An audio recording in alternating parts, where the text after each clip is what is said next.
Hello everyone and welcome back to another video from Wake&Tech. In this video, I'm going to show you how to bulk assign tickets on your Zendesk.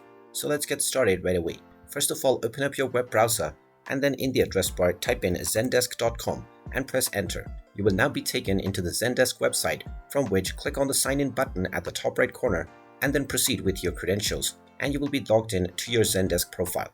Now click on the dashboard from your homepage and you will see all of the tickets that you have that are open.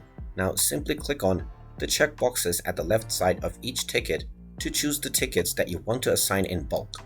Once you have selected your desired tickets, click on the Edit 6 Tickets option, and now underneath Assignee, you can simply click on the drop-down menu and you can choose your team member that you wish to assign it to. You can then add your preferred tags and then choose the ticket type as well as priority. After making all of your desired changes with the topic as well as the subject, click on the Submit button. And now these tickets have been assigned to your selected user by the bulk assign method. And there you have it. That is how easy it is to bulk assign tickets on Zendesk.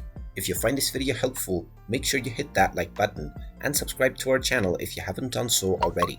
Also ring that notification bell to never miss another update from us. Thank you for watching and I will see you again in the next video.